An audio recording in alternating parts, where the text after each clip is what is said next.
नमस्कार, मैं हूं दीपक और आप देख रहे हैं DSK टॉक्स। अभी जब से सुशांत के पिताजी ने बिहार में FIR की है तब से पूरा जो अटेंशन है, शक की सुइयां हैं, वो रिया चक्रवर्ती और उनके काले कारनामों के इर्द गिर्द घूम रही हैं।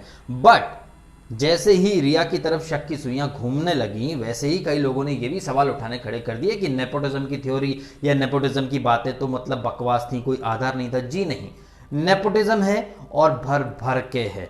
और ये आपको यहां पर भी दिखाई दे रहा है कि रिया के सपोर्ट में जो वकील हैं वो बॉलीवुड की नेपो लॉबी के एकदम खासम खास हैं। चाहे संजय दत्त का केस हो, सलमान खान का केस हो, सतीश मान शिंदे सलमान और संजय के बाद अब रिया के वकील बन चुके हैं। तो यहां आपको एक कनेक्शन तो दिखाई दे ही रहा है। सलमान और संजय दत्त तो भाई बड़े स्टार हैं, खूब पैसा है, वो तो इजीली अफोर्ड कर सकते हैं। बट रिया चक्रवर्ती जैसी C ग्रेड एक्ट्रेस इतने महंगे वकील को ऐसे ही अफोर्ड नहीं कर सकती। तो एक पूरी लॉबी और बड़े बड़े लोग हैं जो कि रिया के सपोर्ट में खड़े हैं। रिया एक फेस है बट उसके पीछे बहुत सारे लोग हैं। पूरी नेपो लॉबी से लेकर के बड़े बड़े पॉलिटिशियंस तक इसमें इन्वॉल्व हो सकते हैं। अब यह पॉलिटिशियंस से याद आया कि एक बात मुझे बहुत दिनों से सुनने में आ रही है कि आदित्य ठाकरे सुशांत के घर गए थे और मुझसे भी इस बारे में मेरे रिएक्शन पूछे गए। और हालांकि मैसेजेस के थ्रू जब जब मुझसे पूछा गया मैंने जवाब दिए, बट पता नहीं क्यों लेकिन मुझे 50-50 वाला सीन लगता है। 50% ये फेक थ्योरी लगती है, 50% हो सकता है रियलिटी भी हो।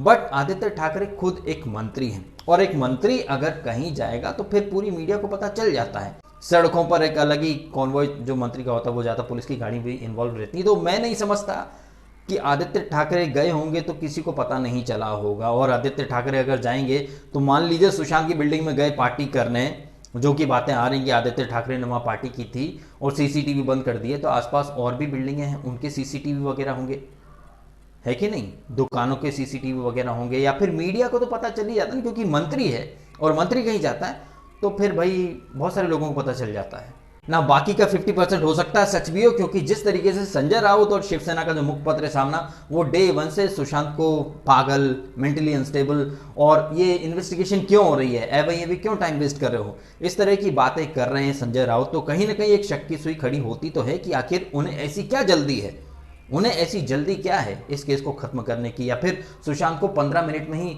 डिप्रेशन था, ये था, वो था बोल करके आत्महत्या है, आत्महत्या साबित कर दो। अब डिप्रेशन से मुझे याद आया, आप ये तस्वीर देखिए, ये एक न्यूज़ एंकर है जिनकी आज मुझे न्यूज़ पता चली इन्होंने भी आत्महत्या कर ली है, ये भी डिप्रेशन से शिकार थी। अब मुझे एक मैसेज आया कि भाई सिर्फ सुशांत अकेला ही नहीं है इंडिया में जिसने आत्महत्या की है। राजदीप सरदेसाई, रवीश कुमार आजकल बहुत ज्यादा बातें कर रहे हैं कि किसी की मौत के ऊपर लोग अपनी पब्लिसिटी की रोटियां सेंक रहे हैं। राजदीप सरदेसाई का आप ये ट्वीट देखिए, दोगलापन देखिए। जस्टिस लोया जिनकी मृत्यु हुई थी 2014 में, कार्डियक अरेस्ट बताया गया था, लेकिन रवीश हो, राजदीप हो, एक पूरी लॉबी लग गई थी इंसाफ की लड़ाई लड़ने।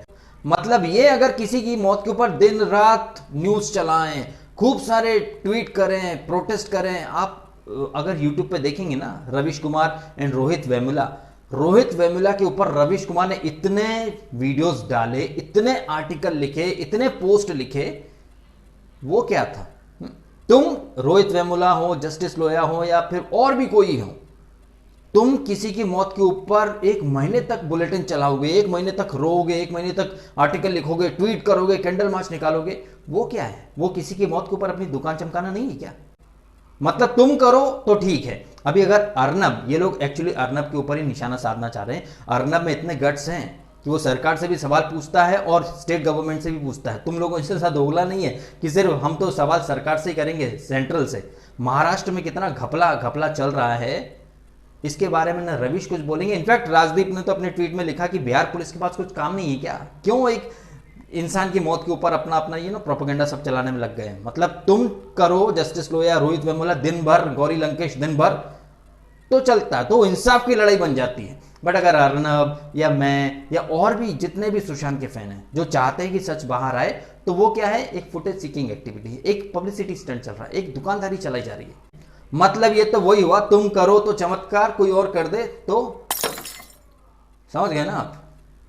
ये है इनका दोगलापन। इस वजह से मुझे ये लिबरल लॉबी बिल्कुल नहीं पसंद। ये रवीश, राजदीप, रोहित वेमुला या फिर गौरी लंकेश या फिर जस्टिस लोया के नाम से दिन भर डिबेट करेंगे, आर्ग्यूमेंट करेंगे।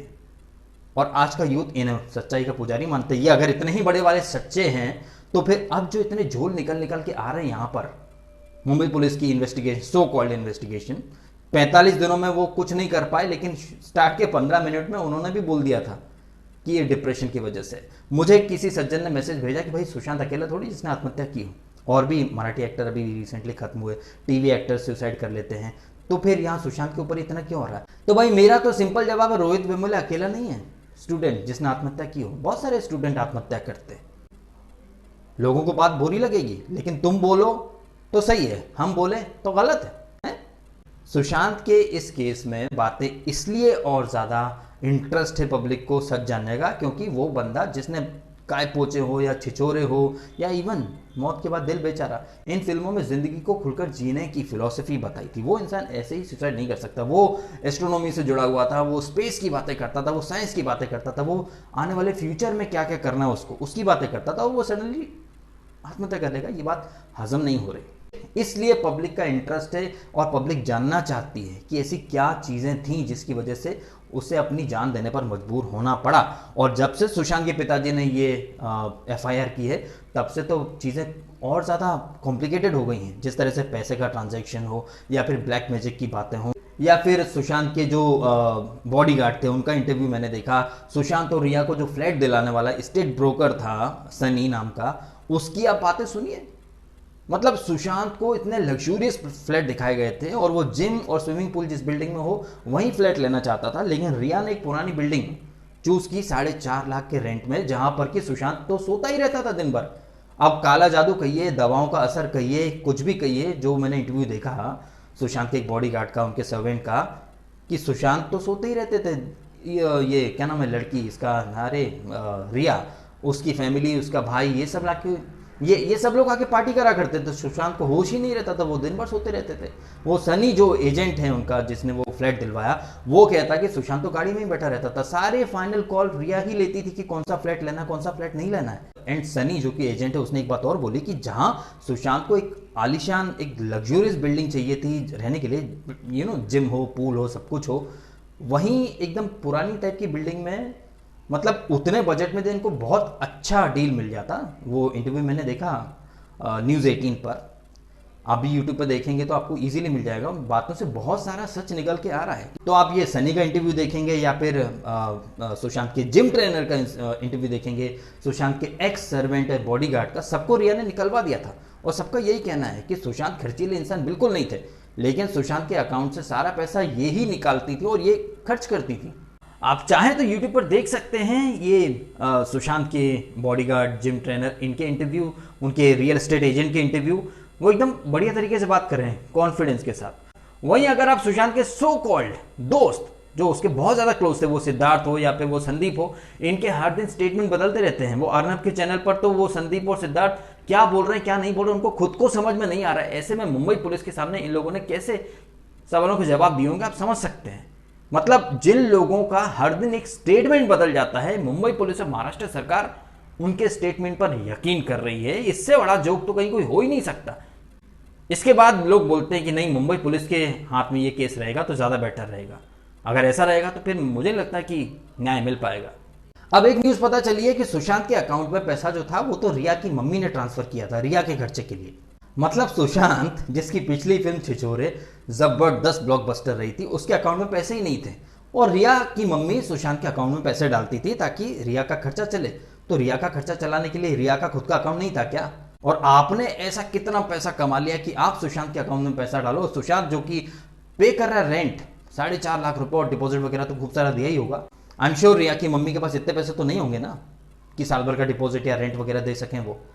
तो ये जो रिया और उनका जो परिवार जो कहानियां सुना रहा है, और रिया की तो मतलब कहने क्या, एक्टिंग देखिए आप। पहले आप इनका एक ये वीडियो देखिए जहां वो खुद को डॉन साबित कर रही है। उनका बॉयफ्रेंड भी गुंडा है, गुंडे के माफिक, समझता अपने आप को। पता नहीं अपन ताई है, ताई लोग का क्या है, अपन थोड़ा, अपन का क्लास थोड़ा अलग है। ये गुंडा लोग ये सब गुंडागर्दी करते, अब लोग गुंडा लोग से गुंडागर्दी कराते कि इधर आ चुके, तू क्या कर रहा है आजकल, एक काम कर, जाके वो गली में एक प्रोड्यूसर रहता है, उससे हफ्ता मांग के ला। बस करता वो, उसको लगता है अब अपन उतना बड़ा डॉन है। डॉन नहीं है, डॉन तो अपन के ऊपर है, अपन बता भी नहीं सकता। ये सब रिकॉर्ड मत कर। ये तेवर आपने देखे, ये तेवर है मेंटोस वाले तेवर। अब जब मुंबई में बिहार पुलिस आ गई है तो कैसे छुपी छुपी घूमने वाले रिया के एकदम आम वाले तेवर है, विक्टिम कार्ड वाले तेवर। I have immense faith in God and the judiciary. I believe that I will get justice. Even though a lot of horrible things are being said about me in the electronic media, I refrain from commenting on the advice of my lawyers, as the matter is sub judice. Satyamir Jayadeh, the truth shall prevail. ऐसा लग रहा ना कि मतलब एकदम अबला नारी, इनसे ज्यादा कोई अबला नारी है ही नहीं। यहाँ एक पूरी नेपोटिज्म लॉबी है, एक पूरी पावरफुल लोगों की लॉबी है जो कि रिया को बचाने में लगी है। एक और सवाल जो एक्चुअली मैंने कल जो वीडियो डाला था, बंगाल, आसाम, काला जादू, ये सब बातें, बहुत सारे लोगों को दिक्कत हुई कि भाई पूरे बंगाल आसाम को कैसे लपेट लिया। तो भैया मेरा सवाल सिंपल है, क्या आप लोग रिया को पूरे बंगाल का फेस मानते हो क्या? और क्या काला जादू और ये सब मैं इकलौता पहला इंसान हूँ जिसने इस तरह की बातें की हैं? ये तो इतिहास से चला आ रहा है। लोगों ने तो काले जादू के ऊपर पिक्चरें तक बना डाली हैं, तब लोगों को बुरा क्यों नहीं लगा? तो मतलब रिया को कुछ मत बोलो। एंड कई लोगों को कल ये भी दिक्कत थी कि भाई मुंबई वर्सेस बिहारी के ऊपर डीएसके तुम क्यों कर रहे हो? मैं कर रहा हूं भाई, आपकी आंखों के सामने खुद है। बिहार पुलिस ऑटो में ट्रेवल कर रही है, उन्हें सपोर्ट करने के बजाय उन्हें पुश करके गाड़ी में ढकेला जा रहा है। और कूपर हॉस्पिटल का तो पूरा मैनेजमेंट मना कर देता है बिहार पुलिस को कागजात दिखाने से, पोस्टमार्टम रिपोर्ट वगैरह दिखाने से, प्रोटोकॉल का हवाला देकर। ये भेदभाव नहीं है तो और क्या है? अगर आपके यहाँ कोई मेहमान आया है काम से, तो आप उसको सारी सुविधाएं दोगे या फिर उसके हर काम में रुकावट डालोगे? अब यहाँ पर भी एक अलग तरह का नेपोटिज्म चल रहा है, एक ईगो चल रहा है। और ये ईगो इसीलिए चल रहा है क्योंकि बहुत बड़े बड़े लोग इन्वॉल्व हैं जिन्हें की बचाने की कोशिश की जा रही है। नहीं चाहती है मुंबई पुलिस और महाराष्ट्र सरकार कि बिहार पुलिस के पास वो सबूत आ पाएँ, वो बातें उन्हें पता चल पाएँ, जिसकी वजह से हो सकता है बड़े बड़े लोग की गिरेबां तक बिहार पुलिस के हाथ जा सके।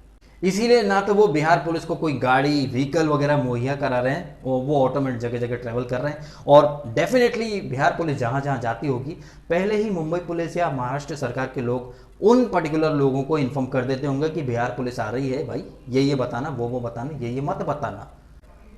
सीधी सी एक बात कही जाती है कि भाई सांच को आंच नहीं, और पुलिस का काम होता है सच्चाई को खोजना।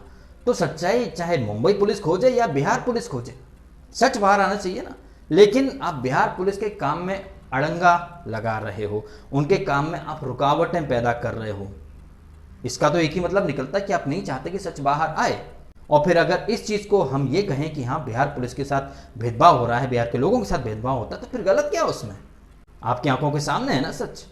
लेकिन सच देखकर भी अगर आप कहें कि नहीं भेदभाव नहीं है, तो फिर गॉड ब्लेस यू, और क्या बोलूं। आई एम श्योर जितने सवाल कल लोगों के मन में आए होंगे, उन सब के जवाब मैंने यहाँ इस वीडियो में बारी बारी से दिए हैं। अगर फिर भी आपके मन में कोई डाउट हो, सवाल हो, तो कमेंट कीजिएगा, हम अगले वीडियो में उन सवालों को शामिल कर लेंगे।